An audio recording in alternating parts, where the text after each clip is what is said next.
यो यो देख्नुभयो यो हो चौकी बजार उहिलेको चाहिँ चौकी बजार हो शङ्खसभामा पर्ने यो देउरादेखि मुन्द्र ताप्लेजुङ जाँदाको बाटोको यो पैदल मार्ग हिँड्दाखेरिको पहिलेको ठुलो चौकी बजार यहाँ भव्य एकदम चल्तीपुर्ती ठाउँ हामीहरूले चाहिँ त्यो परका डाँडादेखि यसो उतापट्टि हामीहरू गोड्थ्यौँ त्यो पल्लो डाँडाका छेउमा उतापट्टि गोड्थ्यो त्यो गोठबाट हामीहरू दुध ल्याउँथ्यौँ यहाँ 50-60 रुपैयाँ हाम्रो घरको दुधहरू अनि गाउँ वरिपरका गर्दाखेरि धेरै दुधहरू बिक्री हुन्थ्यो दही चिउरा खाने मान्छेहरू पैदल यात्रीहरू अनि तपाईँको याक चौरी कुदाउने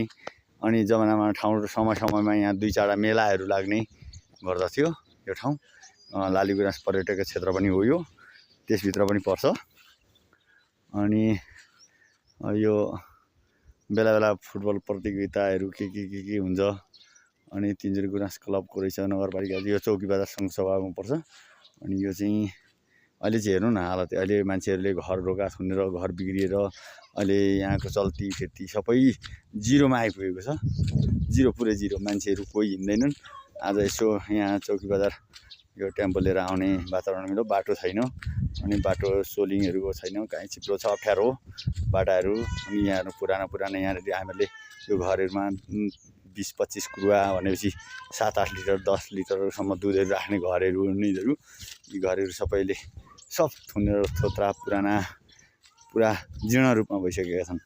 चौकी बजार अहिले हेर्नु 1-2वटा घरमा मान्छे छन् अरू मान्छे पाउन यहाँ गाह्रो छ यसरी अब कुनै 1-2वटा घर खुल्लाहरू छ अरू चाहिँ बन्द छ यसरी बसेको छ चौकी बजारका घरहरू हेर्नु कहीँ छैनन् मान्छे सब ढोका बन्द पुरा जीर्ण रूपमा भइसक्यो कसैले घरको वास्तै नगरेको जस्तो देखिन्छ पहिले यस्तो चहलपहल हो यहाँ तपाईँको भात अनि तरकारी